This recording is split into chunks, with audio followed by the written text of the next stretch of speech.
And then I'm going to start out, and then I will let the family talk.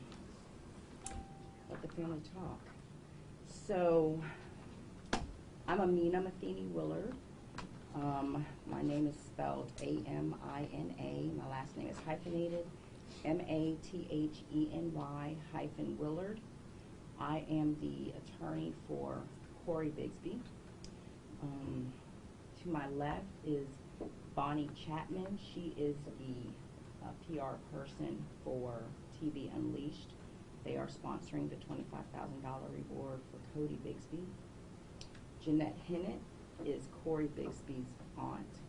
Mr. Hennett is Cory Bigsby's uncle. And Tandalia Butler is Cory Bigsby's sister. And I've provided the spelling of everyone's name. If everybody got that.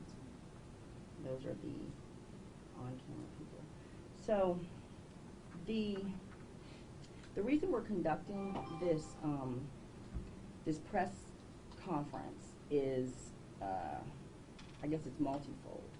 One, the family would like to speak out about what is going on with two members of their family and how the Hampton Police Department and the Hampton Commonwealth Attorney's Office has mishandled the treatment of both of their family members. I can tell everyone that, and they will go into this in more detail, but the first attorney that Cory Bigsby had told them not to talk to anyone, not to post on Facebook, not to engage. And one of the family members that is not here advised me as well that he told them to erase their social media profiles. So they had been given instruction not to talk to the media. When I came in the case, obviously, as everyone knows, my focus was on getting Cory out. That was my focus. That's what I attempted to do. And then I began to engage with the family about talking to the media. So I actually just found out that they had been instructed not to talk to the media. And again, when I got in, my main focus was getting him out, so I didn't really have that discussion with them. But they have wanted to speak. They, again, were instructed not to. And so this press conference was really set up at the request of the family because now with me representing Cory, I told them there's absolutely no reason that they shouldn't talk to the media. So what I will do is just, I have kind of a brief timeline just to talk about the events that took place, how this case began, and then I'm going to let the family talk the majority of the press conference. So on January 31st, Cory went to the Hampton Police Department to report Codi missing. Between January 31st and now, there has never been an Amber Alert by the Hampton Police Department. That is one thing that is extremely concerning, and I'm going to let the family talk about their views as to why that may not have happened. But the bottom line is, in order to get an Amber Alert, the Hampton Police Department would have to request that from the Virginia State Police. The Virginia State Police sends a letter that says we're not going to issue it or we are going to issue it. The Hampton Police Department was derelict in their duties in finding Codi. Again, I will let the family go into the reasons that we believe, but obviously they, from the start, they were biased, and they treated this case in a way that was, it didn't do Codi any justice. So that was around, so that there hasn't been an Amber Alert. The police set up a site to look for Codi around February 1st, but by February 4th, they had dismantled that makeshift, the makeshift site where they were looking for Codi. When they asked for volunteers, they limited the number of volunteers to 50. So there's a lot that they did. They pretty much stopped looking for him within a week. So after Cory did what he was supposed to do as a father, the Commonwealth Attorney's Office took over and essentially overcharged him so that he could not, or virtually impossible, making it virtually impossible for him to get out, causing hysteria in the community, hysteria with the judges, and supporting what I consider the false narrative that the police started. I will also say that I've been practicing for 20 years, and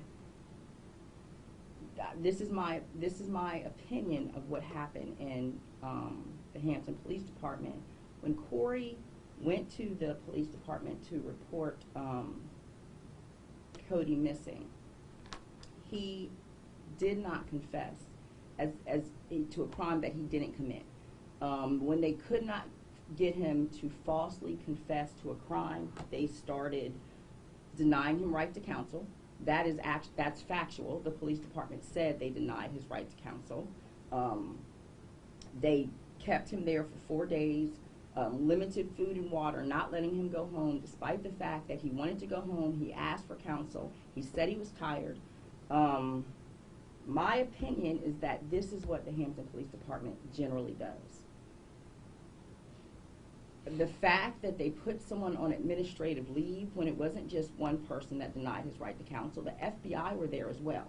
So these were multiple people that denied his right to counsel, and then all of a sudden when the media decides to cover Codi, oh, we're sorry, we denied his right to counsel, we're going to put one person on administrative leave. So my opinion is that this is a pattern in practice in the Hampton Police Department where they attempt to get false confessions, and when they don't, the torture begins. The Commonwealth picks it up by adding overcharging, and then everyone knows that the new indictments were additional overcharging.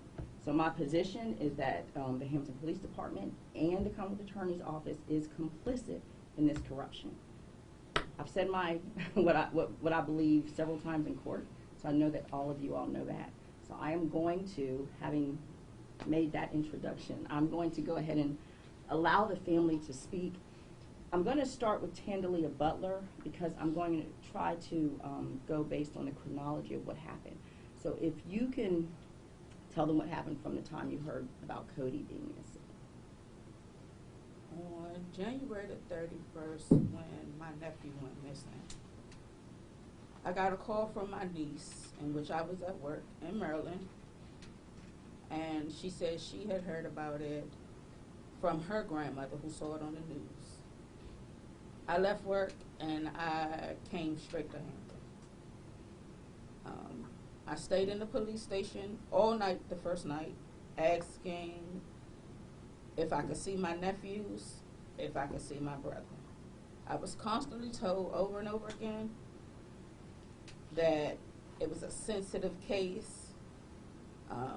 He couldn't speak, but he was free to leave if he wanted to. Like I kept telling him, there's no way he's free to leave and doesn't want to leave. Even if he wants to help you find his son, he would want to do it from home, around people that love him who can help and assist him with that. Still nothing. The next day, I left the station, went out and joined active searches. We were in a search that day and probably 2 more days. I remember my niece getting a call from one of the FBI agents. We had to go back to the station, turn over phones so that they could dump the phones. Police had those phones for every bit of 2 to 3 hours. So for the police chief to come out and say, for those who claim to love Codi, if they would give us more information, like how much more information do you need if we've done everything you've asked us to do? It's not fair at all.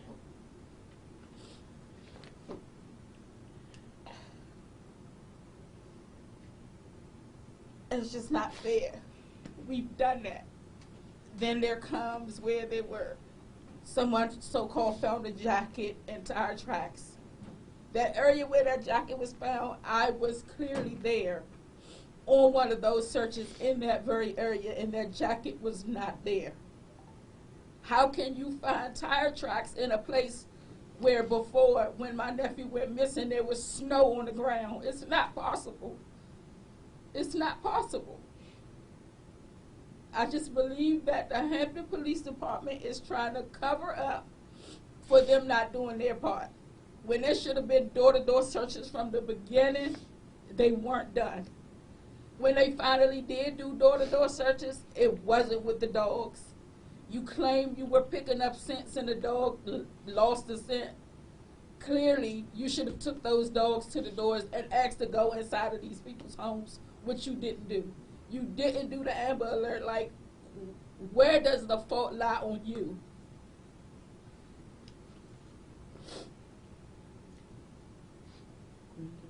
Do you want Yes, my name is Mr. Henry. I'm Coy's uncle. And to start where Nikki left off, the reason why I believe that it wasn't an Amber Alert, because once Coy called the police and said, hey, I went downstairs, my son is missing. They asked him to come to the precinct. He goes to the precinct. They question him about, where were you, what time was it when you found your son was missing? And once he began to answer the questions for almost 4 hours, 72 hours, almost 4 days, they questioned him about his son. So now it got to the point that he wasn't charged at all, and he wanted to go, but they told him, well, you ain't charged, but no, right now stay here and talk. So to me, that's like kidnapping, because he wanted to leave, but they wouldn't let him go. They let him stay there, but they say he was free to go, but every time he tried to leave, they wouldn't let him. This came out of his mouth. This is what he told. They wouldn't let him go.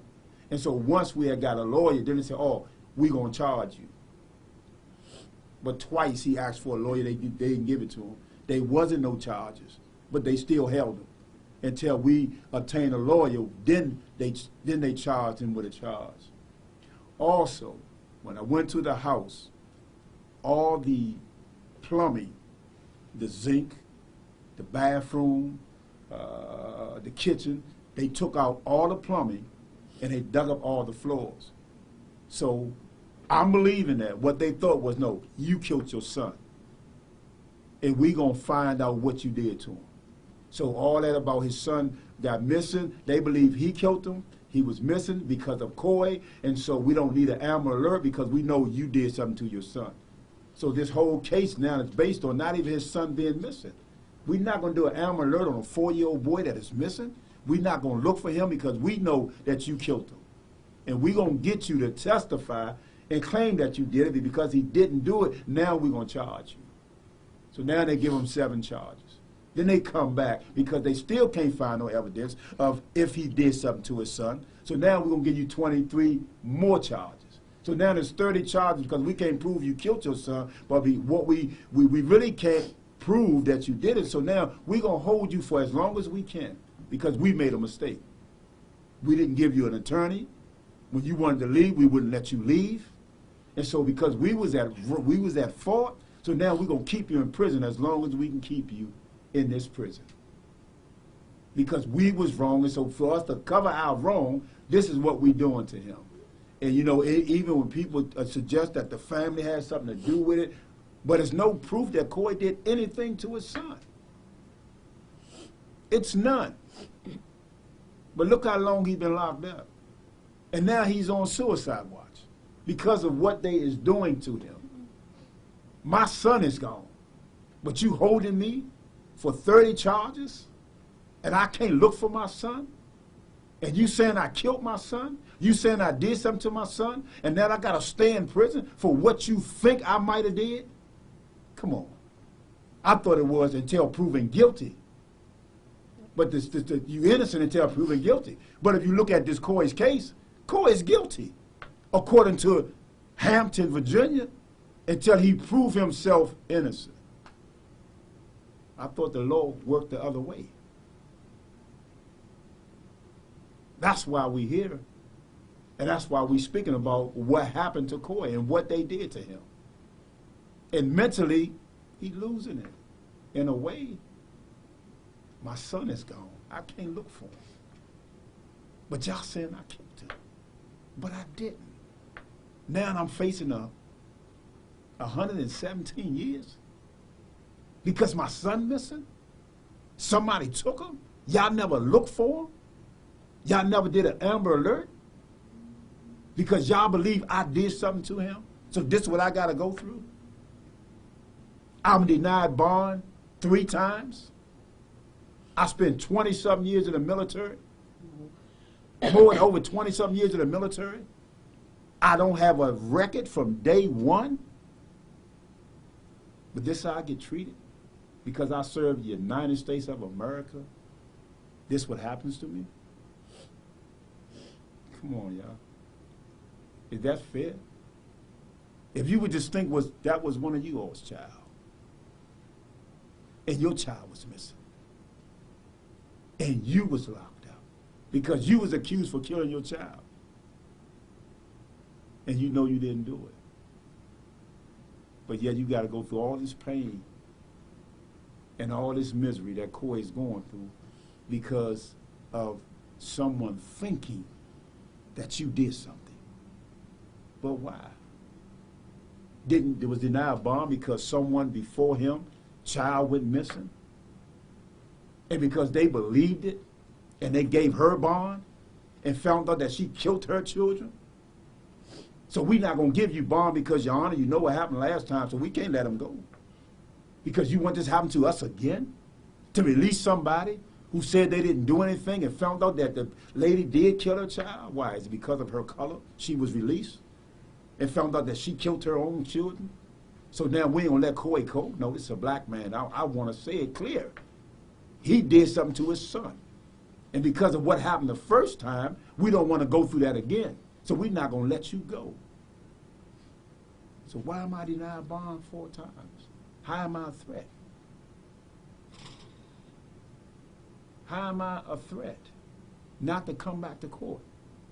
I gave y'all over 20 years in the military. I fought for America. To be treated like this? Because of what you think I done? Not fair. Looking at 117 years for child neglect? People killing people every day, shooting up schools. But are they looking at 117 years? It don't make sense. This is supposed to be America. I'll let my wife say something. What I'd like to say is, first of all, I want everybody to understand that we have Codi and Cory that we're concerned about.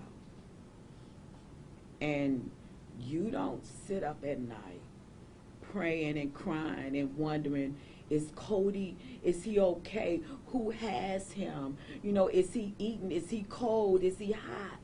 You know, what his mental status is like. Is he crying for his dad? Is he crying for his siblings? We do. We do. We a village family.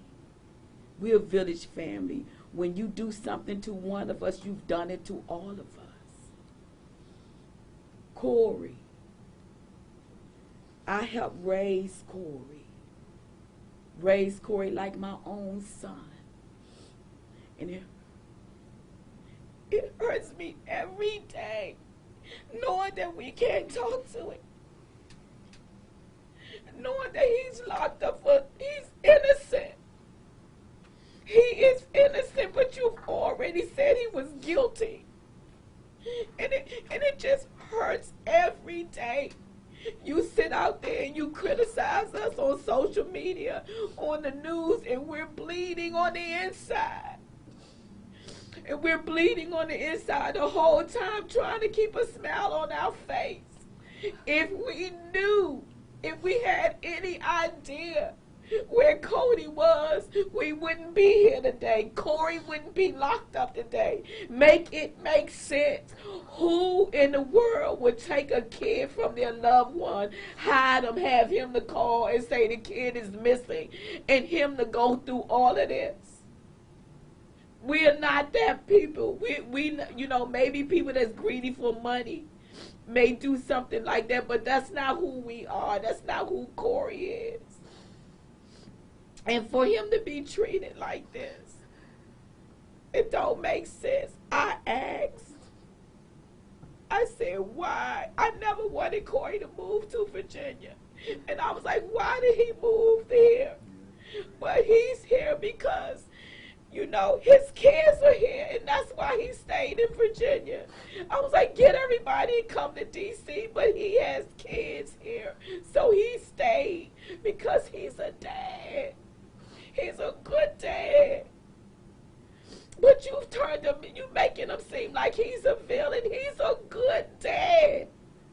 The track record you should track is, you know, he's never been in trouble. He's, you know, he's a provider. He's a good dad. Who would take care of 4 little kids after raising another set of grown kids? Who? But a good dad. He's not this villain that you think. He's a good dad. And I want him home. Don't make sense. It's unfair. It's so unfair. It's so unfair. And whoever might have Codi, just put him where we can find him, put him where he can be found. It's okay. I don't care if you don't turn yourself in. Put him someplace where we can find him. He have other siblings that's crying there in foster care. We can't even get in touch with them because they won't answer our calls. So we're concerned about Codi, Cory, and the rest of the Bigsby kids. We are a village. We're a close-knit family. And that's all I have to say.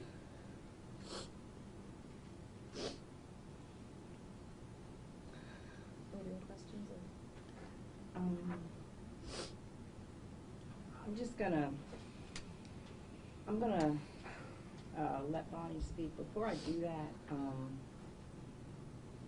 this is what they're living with every day.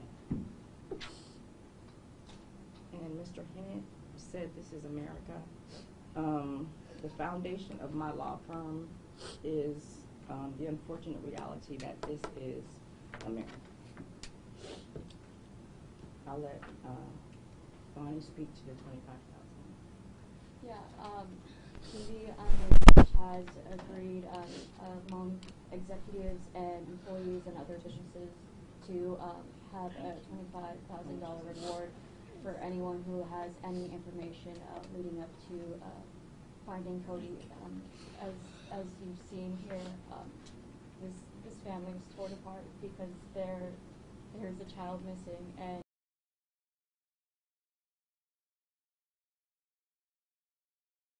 was right as a parent to do what all we could to get some help to find his child, and we want to help his family get some peace and to find Codi and to help Cory.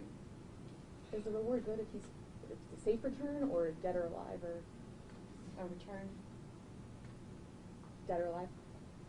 I mean, I don't want to. He's not dead. So you think someone has him? I do. I have thought that of day one. In fact, I'm a Christian woman, and as I prayed and asked the Lord, He told me he was alive. Do you have any idea who would take him? I have no idea. I wish I had. I'd go get him myself. I remember one time my niece was saying within that area that he live in, there is a playground outside. Not only is it a playground, but there's a fenced off, the neighborhood is fenced off from another neighborhood. In the neighborhood, when I went to move his stuff, it's a big hole in the fence that separates the neighborhoods. And the other neighborhood that is connected to his neighborhood is known as a lot of sex offenders in that neighborhood. There's one right on Randall Drive. So did the police ever go in that area where they known sex offenders that live there to question any of them, to interview any of them? Could one of them could have saw him that night walking outside, picked him up, took him home? He could be living with him now. You never know. We know the story about them 6 ladies lived in this man's house for all them years. No one never knew they was there. Because the police never went on that side and searched them people's homes and questioned those people about the boy, about our nephew being Mr. missing. Is it any reason why the children are in foster care instead of the care of you? I would say I have been told that they are in the process of vetting myself as well as their aunt, and the process could be 6, 9 months, even a year. My point is we don't get to have contact with them as we should. I've only had contact with them once. And I reached out to them on the twins' birthday to ask if I could get a visit. And she told me they had something planned that day that they would try to get with me the next day, which would have been June 15th. And I'm still waiting. I've reached out, I've sent text messages, I've called, and I'm still waiting. And remember, this is the Hampton Social Services. So we're dealing with the Hampton Police Department, the Hampton Commonwealth Attorney's Office, and the Hampton Social Services. Amina, So may I just- ask you a question? As of this moment, And I tell you what we'll do. We can do, if everyone is done talking, we can do question and answers. Amina, as of this moment, have anyone in the family been charged with abuse or neglect towards the children? And No. if not, then why are they being denied the right to see the kids? My opinion is because it's Hampton. Yes is the answer to your question. Which, would you believe he's alive? You asked if the Oh, dead or reward alive? was- Yes. I have a follow-up question. Neighbors of Cory's did report, and he admitted to police that he had left the kids alone for several hours at a time on multiple occasions. Do you have any response to that? Well, if he admitted that he left his kids alone, so do that prompt 30 charges of child neglect? And do that cause him not to have a bond? Do that cause him to be denied his right to a lawyer? Do that deny him his right to come out when he wanted to leave if he's not placed under arrest? If he admitted If that. he admitted it, do that cause for all that to happen to him if he admitted that? For them to not to give him a lawyer? For them to not to give him a bond? For them to not to let him leave when he wanted to leave? And let me just say too, to your question, I've had child neglect cases. Generally what happens in this, if children are left alone without injuries, which I know many of you were at the preliminary hearing, and that was the Commonwealth's evidence, that they were left alone without injuries. That is a referral to Child Protective Services. Child Protective Services visits the home, puts a safety plan in place, makes sure they're not alone again, and that's it. It's not 30 felony charges. At the most, it would be a misdemeanor. There is misdemeanor child neglect charges that can be brought. Leaving a child at home alone without injuries would be a referral to social services. If there were any indication that there could have been injuries, like maybe the parent left the child home alone before and they were injured, or the parent left the child home alone before and they were in the street, but on this occasion, they weren't injured, but the parent had the propensity to know that they could have been, then you get a misdemeanor charge. You do not get felony charges. These felony charges were, again, I look at the Hampton Police Department in conjunction with the Commonwealth Attorney's Office, because when the Hampton Police Department could not get a false confession, They called the Commonwealth Attorney's Office to say, how can we keep them? And these are the charges likely recommended by the Commonwealth Attorney's Office. We'll give them felony charges. I can imagine the conversation was, well, we can't find anything about murder, and he didn't do anything. Well, didn't he say he left his kids home alone? Yeah, but that would just be a misdemeanor. No. Charge him with felonies. Charge him. How many kids does he have? All of them. How many times did he do it? So that's, the police can contact the Commonwealth Attorney before they bring charges. That is the conversation I imagine. We can't let him go, because now the media has picked up on the Cory Bigsby case. We can't just let him walk out of here after we denied him a lawyer, denied him the right to go home, denied him food and water, had him sleeping on a cot for 4 days. We can't just let him walk out of here, so we have to cover this up. Amina, as of today, is Cory still maintaining his innocence, and what is his message right now? Cory is not just maintaining his innocence. Cory is innocent. And the message that, what you've heard from the family is his message. They've had contact with him prior to, I know that Mr. Hennett made a statement, but prior to that status at the jail, he was communicating with his family. So you've heard, you heard Mr. Hennett tell all of you pretty much how Cory feels. But he's, just like he said, when you go to report your child missing, it's unfortunate that you have to be concerned that you're going to be prosecuted, especially as a black male in this country. And I can tell you that if I knew Cory before he went to report his child missing, I would have told him, no, you don't go. You need to send a black female to go that will know what, because you all know that the way my practice is about civil rights. So I go from case to case to case where there is police corruption, where the Commonwealth attorneys are doing corrupt things that are corrupt. So I have advice for all of my clients, and there's no way. In fact, I got on after this case, before I got in it, that if you're a black man in America, you cannot report your child missing. You go to the wife, or you go get a female, because black females are less likely to be targeted by the police. Also, black females will tell the police, no, I'm not telling you anything that you need to know other than, the height, weight, description of my child. Whereas, the charges that they have is because they were talking to him about stuff that happened prior to the disappearance of Codi. And it's just unfortunate, but just like Mr. Hennett said, this is America. This really, really is America.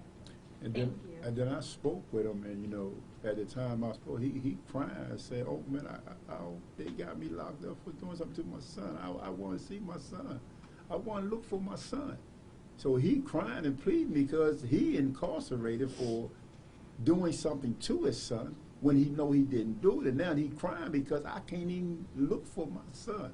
I really can't. And and at this point we can't even visit him. We can't even see him. My wife and I, we are reverends in the church, so we clergy, and we still can't go see him. And I've been going to prisons all my life because I do prison ministry. And even when other people can't get in, they still allow clergy to come in. But we can't go see him. Mr. Hennett, when was the last time you saw Codi alive? Cody? Yeah. Cory. Cory No, or Cody? Which one, the son or the Codi, father? the son. When was the last time you saw him? Maybe 2 years ago. 2 years ago. Yeah. Candelia, when was the last time you saw Codi? I think I've answered that question more than enough. Tenny Lynn, can you tell us what state you live in, different from where baby Cody lives in? I'm in D.C. And baby Cody resides? in Hampton. Thank you. Virginia? Correct. And may I ask, why the $25,000 reward now? Why Because now? we want to bring my nephew home. I think I can answer that.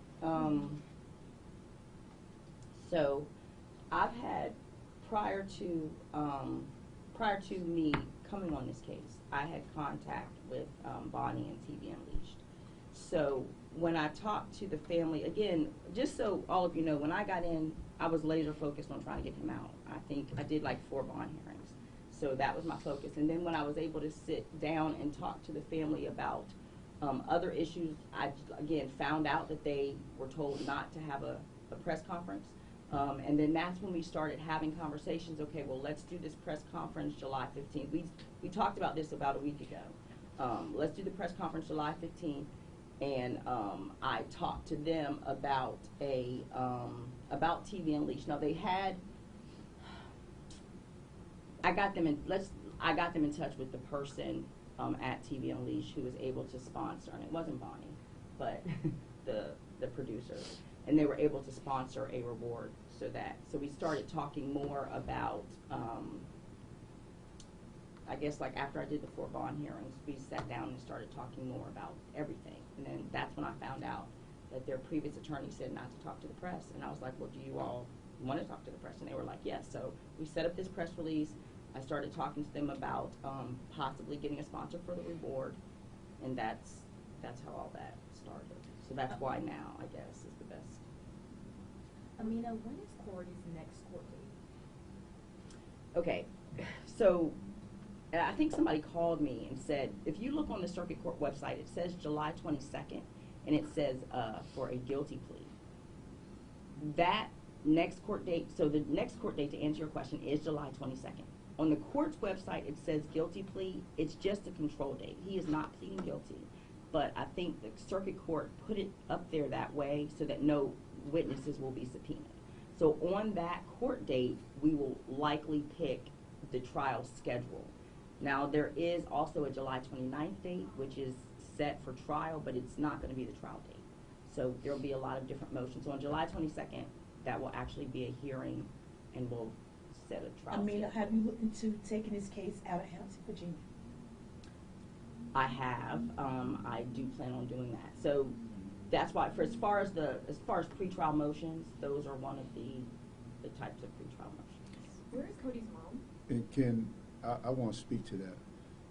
One reason is you asked, if you don't mind, No, you're fine. 25,000. When you put up money, people start looking. No, people start talking. People start talking, and people start looking because now money involved.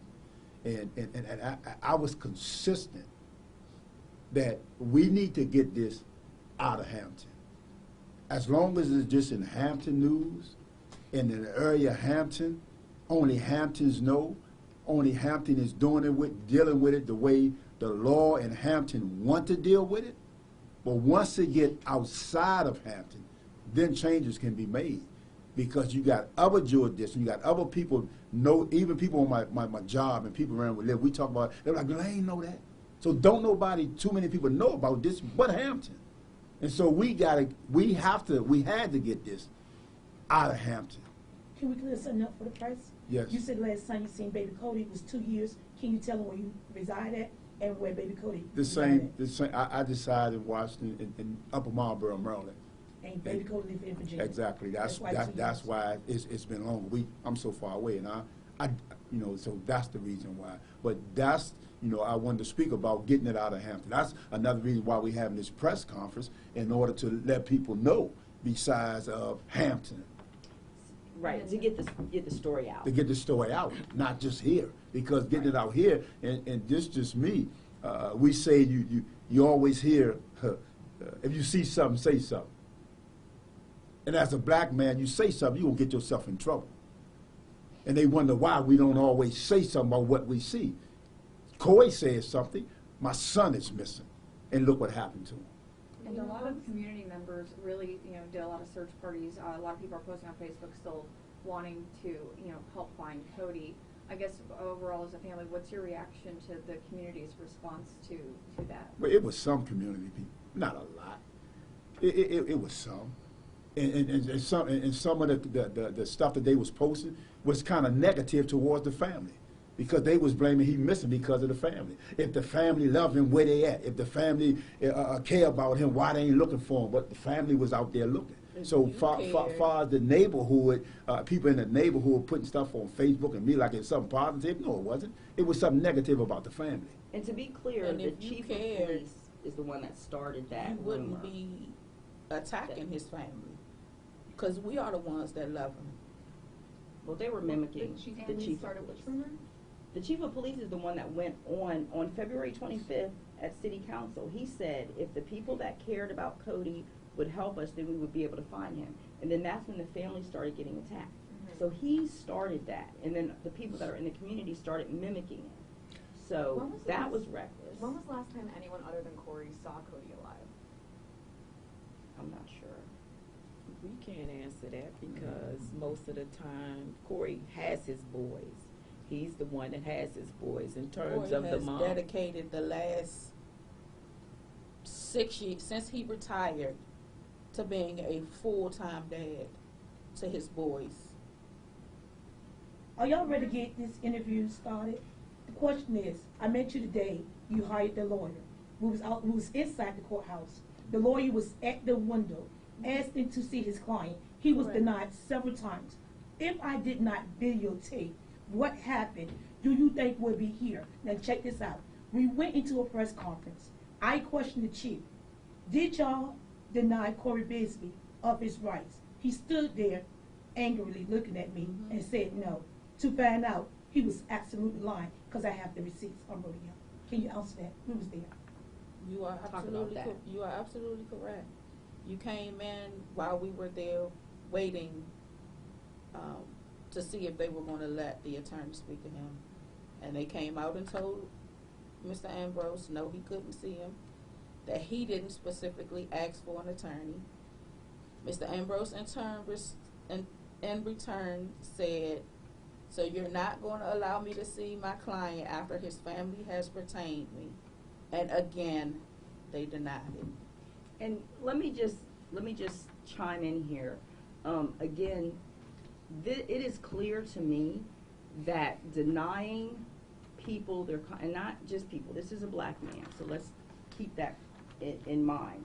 But denying him his constitutional right is a pattern in practice in the Hampton Police Department.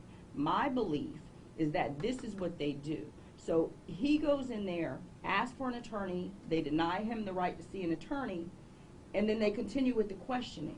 Well, if the media had not been there, if she had not recorded it, if the media hadn't picked up the fact that Codi was missing, he wouldn't have apologized and said, oh, we denied him his right to an attorney, so we're going to put someone on administrative leave. This is what they do.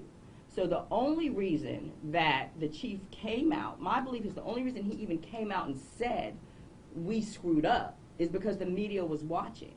If you all had not been there, he would have just been denied the right to counsel and then got charged for not giving a false confession. So this is a pattern in practice, and the only reason the chief admitted that he was wrong is because he didn't have a way out. So the concern really should be for the people of Hampton and the Commonwealth of Virginia. How often does this happen when the media's eyes are not watching? I'm going to give you a little glimpse into a family conversation that we had at the table when this kicked off. You know, we're watching the news, we're listening, and all we hear out of the chief's mouth is he's free to go. He's cooperating. And so we talked among ourselves because we know Cory. Like, why is he sitting at that precinct and not contacting us, letting us know what's going on? He know we'll be there lickety split. Why is he just sitting there? But the whole time we've been lied to. He wasn't free to go, because when you're free to go, you can say, you know what, I'm done with this conversation, I'm out of here. But that was not the case. And the proof is in the pudding. So when the attorney shows up and he was denied to see Cory, there you have it. Even Tandalia, who slept at the precinct, I said, tell them to let Cory know that his sister is out there, because I feel a need to let him know that, family is here for you. We're on the scene. They never said I a asked word. Detective Snellgrove that to let him know. He said he would. Another detective came out that morning. He said he would. No one ever told Cory that I was at the station. In fact, when I finally talked to him, he said to me that he told them I had family who don't even know what's going on with me. Tandalia, Jeffrey, his attorney, his first attorney, and I, and you stood outside to watch, walked over to the Commonwealth Prosecutor Office to ask them why are they violating his client's rights. Do you recall that incident? Yes. Did he give you a reason why they didn't allow his lawyer to come in on that day? No. What did The he only say? thing they did was tell him to direct it to Anton Berry. I want to go back to something about the teams, the search teams for Codi, as well as the reward money. I first want to thank all of the teams for their efforts and their diligence in looking for baby Codi. I appreciate that.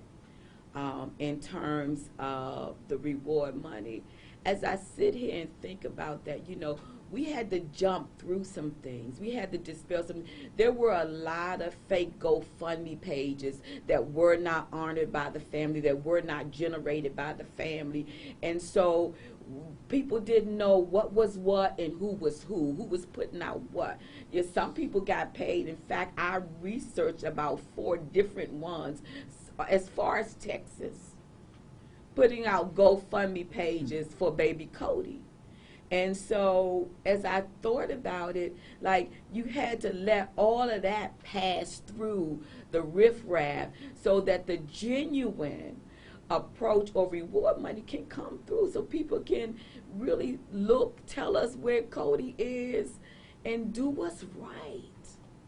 I think Julie tried to ask this question earlier, but I also want to know the same thing. A lot of people are asking within Hampton Roads, where is Codi's mother? Is she involved? Is she helping you all search? Well, No. She the has real not answer been is in no. any searches. And even before this happened, he had to, when he been in Virginia with his kids, his mother, the mother left. Cory kept his kids. So he had full custody of his kids because he loved his kids. So the mother is really not involved at all. The police put the kids in her custody. Why did they end up in foster care now? No, that Because I don't know. That I we mean, don't but know. Research her history. Research her history. She actually, That's can the I say best this? answer. Research She her history. actually had a son. No? Okay, well, I'm going to let that go. But Let 'em research her research history. history and find out what type of person that she was. And you'll find out why Cory had to get his own sons and taking care of his sons because he loved his children. So let me get my sons and let me raise my sons where they be in a safe environment. And maybe it might not because of what happened, but that's to show the love that he had for his kids, that he got them from the place where they were in order for him to raise his own sons. So where is she? She's in the Washington, D.C. DC area. Doing And nothing. you guys don't have contact with her at all? No, we No. don't. And she's not tried to reach out to you at all? No. Not at all. No, and I made sure that she had an update telephone number for me. And Ms. Butler, what do you want the people to know about Codi as a person? Just kind of what he is like. Cody or Cory? Codi. Cody is the typical 4-year-old kid. He likes to run and play. Cody loved his dad. Literally, when they were at my house, his dad couldn't go up the steps without Cody being right on his trail. So that's just the gist of it. Like, Cody was the typical child. I mean, I've seen so many negative things. Oh, he was unkept. He was this and that. Unkept children don't have clean clothes and haircuts. So he wasn't unkept. Cody was the typical child. He wanted to play. He wanted to run. He Eat wanted ice to do cream what for he wanted to breakfast. do. Uncomfortable question. The case changed after the lie detector test. What happened? Say it again. So the case didn't change after the lie detector test. After the lie detector test, things happened. Cory Bigsby said, look, give me a lawyer now. He started demanding. I don't know what happened. We don't know what the test came up to be. But the detectives became very upset with him. And things happened, but we don't know what happened. I can tell you that they were upset with him because he was not giving them a false confession. They kept him there for 4 days in an attempt to get a false confession. The media kept asking what's going on with him, and then they likely contacted the Commonwealth Attorney to figure out how to try to keep him and not just let him walk out of here because of the mess that they made. And then he was overcharged, first with 7 charges, and the overcharging continued. So they became frustrated when he would not give a false confession. This is clear to me that there is a pattern in practice in Hampton, and the only reason that this is on the news is because you all decided to cover it. Like, this happens every single day. People, if you don't give a false confession, this is how we're going to get you. So that's what happened. And I'm going to piggyback off that based on what he said. After they questioned him for so long and didn't get what they want, that's when he said, look, I'm tired. I want to go home. I've been here for all these hours. I just want to go home, and can we come back and start over? And that's when they denied him to leave, but he was free. If he was free to go, but they say every time he got up, they was like, oh, no, sit back there, we're not finished. But he was free to go. And so they got upset because they didn't get what they wanted. And that's why they denied him to leave. They denied him a lawyer, and they got mad with him. And then he said, he got upset because they wouldn't let him go. I Is know it you all true? said that you have had minimal contact with the other children, but have the siblings expressed any idea about where they think Codi might be? My visit with them Nobody knows. it was basically for me to see them, to know that they were okay, and to let them know that I love them. And they haven't said anything about where their brother is? They haven't said They're anything. like 3 years old. And Yeah, just they- for they- clarification, They 5 and They 3. say they babies. So. just for clarification, they are in Hampton's foster care system, correct? And sorry, when is Cody's birthday? January 9th. January 9th. What year? Cody is, I want to say 2000. My grandson's 17. I So said, it should've don't been ask me. I can't even keep up with 2018. my own birthday. I think I'm the too years old. is what gets me. The day 2018. I'm fine, but Why the that question? year, if I'm not mistaken, it's 2018. Amina, to you. What they did to Cory Bigsby is a violation of his constitutional rights. The state of Virginia and Hampton, Virginia, no. They have set themselves up for a lawsuit. Do you think they are prolonging the lawsuit by holding Mr. Cory Bigsby longer in jail and overcharging him so that he can't sue them? No, I think they're doing that because this is what they do. So you don't give us a false confession, we are going to overcharge you and try to get you to plea. I don't think it has anything, this is what they do. Y'all all So plan I on don't think suing, it has right? anything to do with the law. Are y'all planning on suing? I did, I sent a notice of intent when I first got on the case, so yes.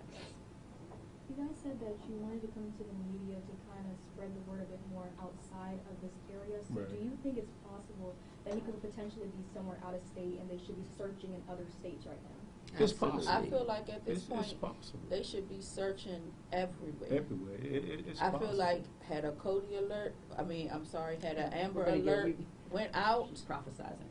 then, yeah, that too. We're gonna get a Cody. But I feel like if an Amber alert went out, it would have been nationwide. And Codi may be home by now. And if he was, and if he is out of the state with an Amber alert, that could have stopped him from getting out of the state, because they'd have been looking for someone with this young man to taking him outside of the state of Hampton. But because it wasn't put out there, he could be anywhere. He could be next door where them sex offenders live at. He could be there, but because it wasn't an Amber alert, nobody looking for him. Please forgive me for this But the question. family, Please we forgive are. me for this question.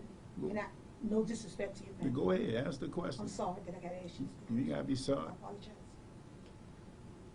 If the family, oh, forgive me, if the family find out that Cory Bigsby did do something to his son, how much support will he continue to get from you?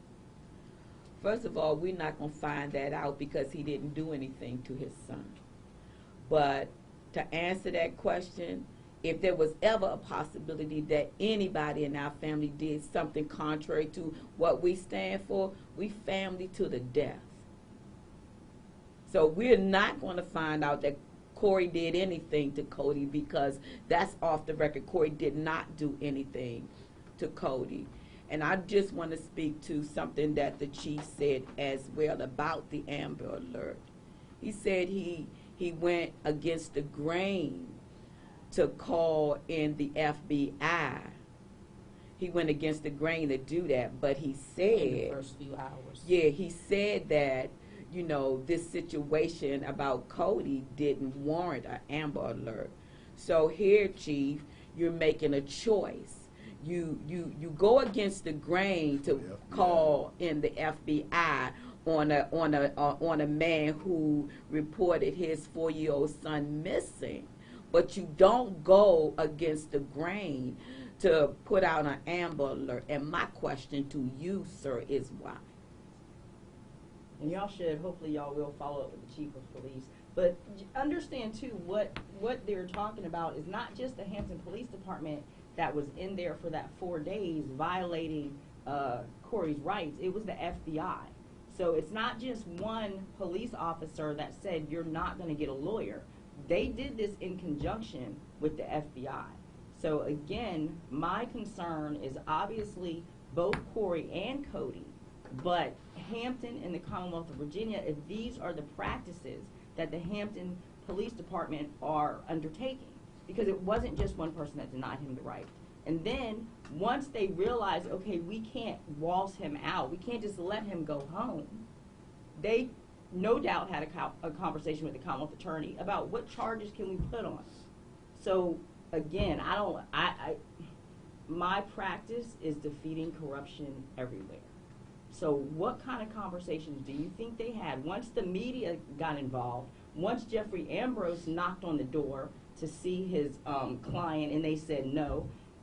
They had conversations with the Commonwealth Attorney's Office. They are both complicit. So it's not just, the point I'm trying to make, it's not just this case. It's not just one rogue police officer.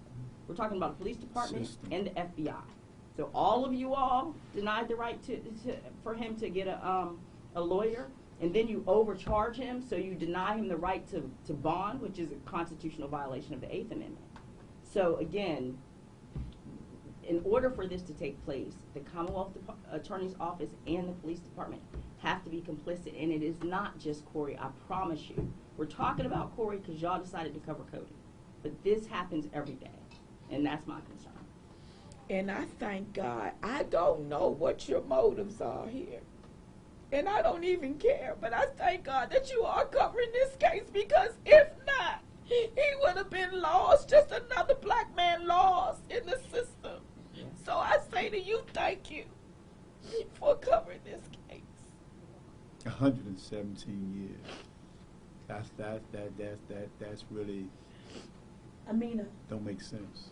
But, and I told the family, again, because of the way I've been practicing, they do this. They do this consistently. You don't give a false confession, you will get overcharged. Now, some jurisdictions are better than others. I can tell people that right after I had Cory's case, I was in Newport News.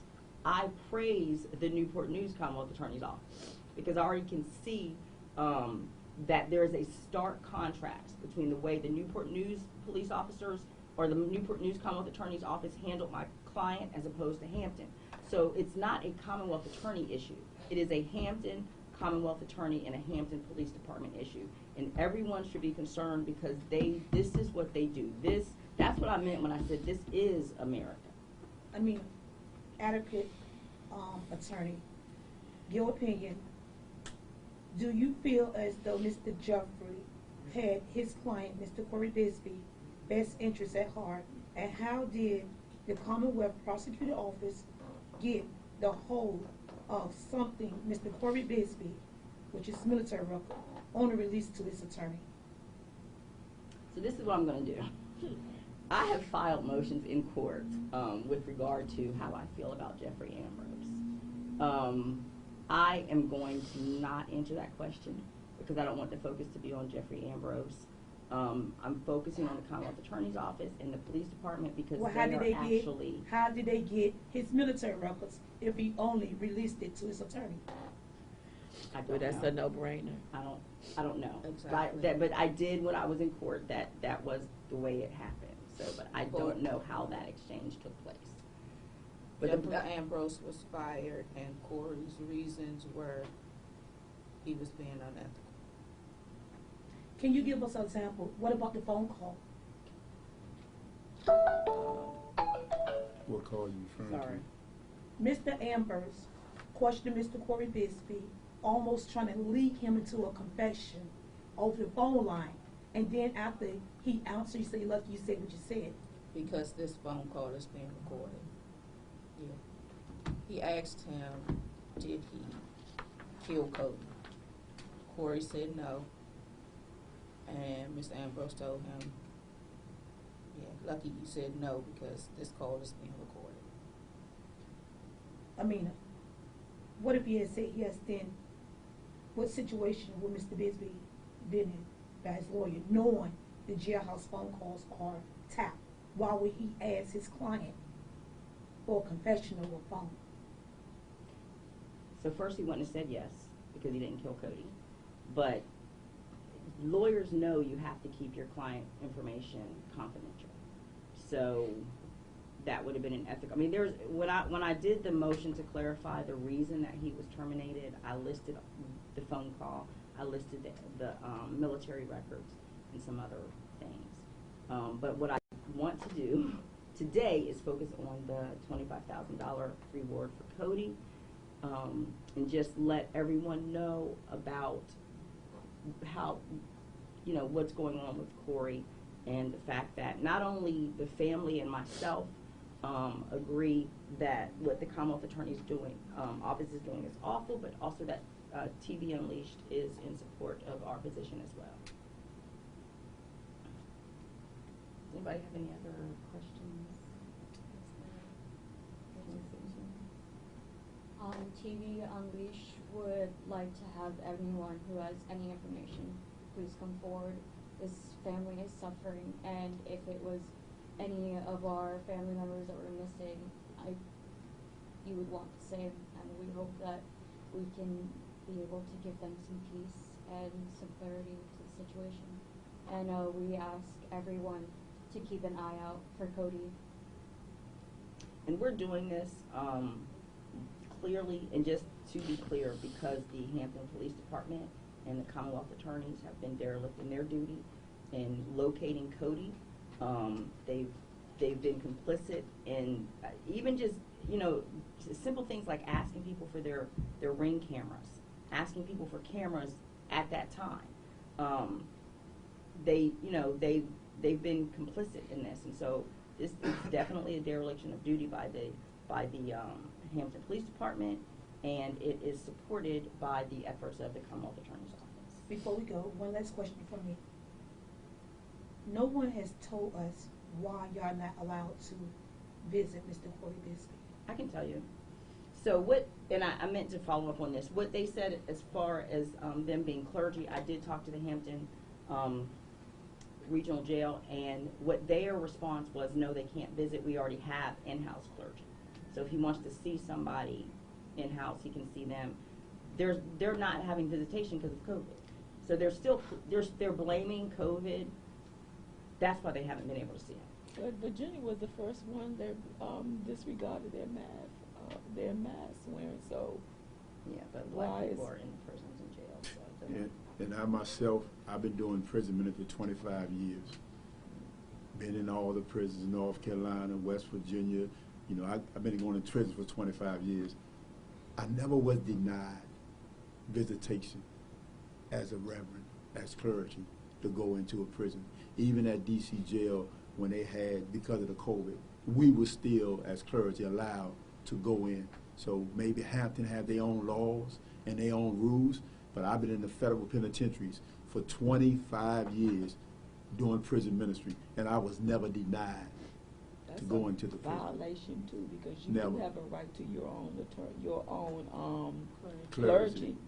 If you all could find out why the Hampton Road Regional Jail isn't allowing visitation, that would help. Yeah, let us know. If you could find out why the police department didn't do an Amber Alert, or at least go through the procedures necessary to get a denial, if that's the case, from the Virginia State Police, that would help. If you could find out how many police officers and FBI agents were in the Hampton Police Department during that 4-day period that Cory was denied an attorney, that would help. And you know, why they set up shop, why they closed up shop in terms of looking for Codi after just 1 week. So, It's my after 4 understanding days. that they were told that there was no criteria, there was not enough criteria, they didn't meet the criteria for the Amber Alert. so what I would like is the letter. So just to be clear, when I got in, I did a notice of intent. Part of my question was, did you do an Amber Alert to the city? Their response was yes. But what that means is, show me, and so I asked for the letter. Show me the letter where you asked the Virginia State Police to do the Amber Alert, and then show me the letter that the Virginia State Police gave back to you that said there's not enough criteria. Okay. So where is that? I see. That's what I'm talking about. Okay. Don't, and I've said this, I know, to one of you all, but I do not trust the police. Y'all just take their word that they did an Amber Alert. There should be a paper trail. Where is that? That's my They point. did do an Amber. They didn't, you're not gonna They find didn't. it, but the I mean, point is, there should be a Even paper if they trail. didn't do an Amber Alert then, what about now? Maybe Cody still is Well, not if he here. left the house and he's walking and someone picked him up on the street, they could be in California now. So, yes, they should still do that. Again, they've got this hard on for Cory. It's So sad. that's just, Yeah, that's the like, real I don't even know sad. how else to say it, but that it shouldn't be left to them. From day one. So that's why it'd be nice if you all would bug them about, well, where's the Amber Alert paperwork? Where's the proof that you actually did it? And if you didn't do it now. Like, Where's the Amber Alert? do something, anything. And if So- a child's missing, I don't see how, a baby was gone, been missing, and it's 2, 3, 4 days, but that's not the real qualification that is needed to do an Amber Alert. Yeah. That don't make I no don't want me to sense. talk about black No, children you said- missing, you know, because I'll that's- tell you that's- what I that's- believe, but I'm not. That don't make sense. So, I just want, everybody to know, if you can, look at your heart and imagine that's your grandson, that's your son, that's your nephew, that's your cousin, that's your little brother. What would I do in order for me to try to find him? What would I do in order for me to try to get him out of prison? What would I do if that was my family? And the statement that was made earlier about the neighborhood and, a lot of stuff the neighborhood done was negative. When we went to look for, and this disturbed me, when we went to move him, it's a little girl. She could have been no more than about 8 years old. And then it's a little boy about 5 and another one about 3. They outside, I'm on a truck, and this little girl wanted me to hear this. She said, come on, y'all, let's pray. Now, some adult had to put this in her mindset. Let's pray. Now, this little girl prayed, Lord God, we pray that we find Codi, and we pray that his father and family tell us where he at. This was after the chief's press This after the conference. chief press conference. This a 9-year-old girl. She's not going to come up with that on her own. Because we know that they know what Codi is. So God, help them to tell the truth so we can find Codi. Do you think, or do y'all think, the actions of the chief have persuaded the actions from the community? Of course, yes. No, we don't think it. We know We it. know it. We've seen it. We've seen the proof. We've So experienced it. they've experienced it. So his statements, which again were reckless, and to be clear, what he said, he intended for the actions that took place after what he said. They already decided that they were going to basically blame Cory for all of this. So that's how they proceeded. So we don't think that that's what he did. We know that that's what he did, and he intended that to happen. He intended the community to say, hey, look, we don't care if the police don't look for this 4-year-old because we think Cory did it. So we're going to attack the family. We're going to forget about the fact that there's a 4-year-old missing, and we're going to attack the family. And that's what the community did, and that's what the chief intended. Now, one last thing, I'm so sorry. If Cory You're not sorry, but go ahead. Thank you. I appreciate you. I'm gonna say Cory Bigsby, I want the public to be on notice, did not do anything to his son, then the public need to be on notice that someone out here is kidnapping 4-year-old kids. And that's what we need to recognize. Well, here's another thing too. You're right, but here's another thing. Do you know how I don't have the statistics, but kids go missing every single day. So unfortunately, what happened to Codi is not like it's not like it doesn't happen. Like, it happens every day. So what's really surprising is the fact that the community bought the lie that Cory did this, and that they're like, oh, no kid can go missing. No kid can just wander off. Like, it happens every day. So that's a problem. It's a problem that the community in Hampton just grasped onto the words of the police. Okay? And I've said this before, after we saw the first report for George Floyd, was that he had some breathing difficulties and he's dead. That was the first report signed by the chief of police for the George Floyd case. That was the first report. So they do the same. It means the same thing. And again, my concern is definitely Cory and definitely Codi. But this is a practice in Hampton. Someone needs to investigate what they're doing. The only reason, again, the chief of police apologizes because he got caught. Not because his officer did something that he doesn't normally do. This is what they normally do. The press was covering it. He got caught, so he's like, okay, who wants to be suspended? Because one person has to be put on administrative paid leave. But even though there were 20 people in the room, but somebody has to take the fall, have to go out and say, we don't do this, we're sorry, blah, blah, blah. Y'all need to ask, y'all need to investigate what Hampton is doing. Because this is not the first time. Being paid a reprimand. It's not. It's vacation. Exactly. The Hampton Roads Police Department has failed this family in more than one way, and we're hoping that the public can get us some answers. So that's it in this hole. They were concerned about how they were going to fill up 1 hour. I said, just talk. No, we got the questions. Does anybody have any other questions? I do. I have one question. Yes, sir. After it was revealed that Mr. Bigsby was denied his constitutional right to an attorney, the chief judge in Hampton and some other judges signed off on a letter recusing themselves from the case. So who's handling the case now? Right now, we are waiting for the Supreme Court to appoint a judge to handle the case. I can tell you that as of July 11th, we didn't know who that judge was. I haven't checked since July 11th, so I don't know. But the Supreme Court will assign a judge. And as soon as I find out, I'm going to find out what their reasoning was. If I put why I think they did it, then. But I'll see if they put something on paper as to why they were keeping. Can you explain to us how 7 charges turn into 30 charges? How do this system work? How do that work? Do you just want me to say the corruption of the Hampton Police Department, or do you even really explain what? Because I'm very confused on how you go to court with 7 charges and then go to the circuit court and end up with 30 charges. How do the system work? Okay, so all right. So when you have felony charges in at least in Virginia, because I'm a Virginia lawyer, the Commonwealth attorney can bring felony charges either through the General District Court or through the Circuit Court. If felony charges start in the General District Court, and when I say General District Court, I'm using General District and Juvenile Court interchangeably.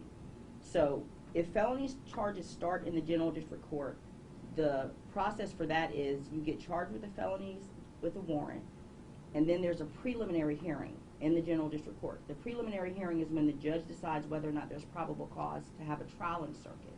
So you can't have a trial of felony charges for an adult in a General District Court. So it just has to be a preliminary hearing, and then you go to circuit court. If the Commonwealth attorney, let's say, I'll give you an example. Let's say that when we had the 7 charges for him, I asked the judge to dismiss it, because all the judge has the authority to do is either dismiss it for lack of probable cause, which probable cause is a very low threshold, so that rarely happens, or reduce it to misdemeanors, or send it to circuit. So when that judge that judge sent it to circuit, but let's say that judge just said, I'm going to dismiss these charges. What the Commonwealth attorney could have done, they get what I call a second bite at the apple. They could have taken those same 7 charges through the direct indictment process. So in general district court, because if the charges have been dismissed, they still could have refiled those 7 through the general district court process. What they did instead was they took the 7 charges through the general district court process. That gave me the opportunity to have the preliminary hearing where I could see what their probable cause was, which I think most people were here, they saw that.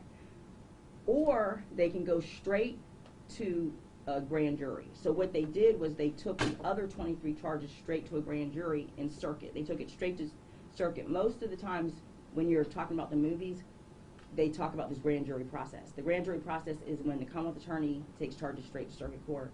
There's a grand jury, and then you just go straight to trial. So there's no preliminary hearing. So what the Commonwealth attorney did in this case is they brought 7 charges by way of the general district court process. They brought the other 23 in the second way that they can bring charges. So they can either bring them through the general district court process or go straight to the circuit court on direct indictment. They did both. So that's the real reason. I mean, that's the legal reason, but why they did it, again, I think they're just trying to cover their butts because they're desperate. I think this is desperation. Sad. So Desperation for what? they're trying to cover up the fact that basically they told the community, they had this, they gave this false narrative that Cory killed Codi. So when they lifted up plumbing and floors and destroyed the house and looked at the phones, and they have nothing. So they're saving face. So it's covering up to say, they're basically saving face. So we have to save face. So we're going to bring these 30 charges, and hopes that he pleads. Because here's the sad thing. By doing what they did, if he pled to any of these charges, he would get about the same that he would get for murder. Murder, generally speaking, and when I say this, I'm just about 20 to 30 years. So you charge someone with charges that carry 107. So what do you think they're doing? They're trying to scare them into a plea. That's not going to happen. We are going to trial, and we're going to a jury trial. So I don't know, it's just like a last ditch effort. Let's just do whatever we can. Someone said it was the grand jury was of his peers, but you explained to me, no one knows who the grand jury is. The grand jury process is a secret process. So the only people that are in there are the jurors and either someone from the Commonwealth Attorney's Office or someone from the police department. So defense counsel cannot go to the grand jury. Defendants cannot go to the grand jury. It's just either the Commonwealth Attorney or a police officer or both.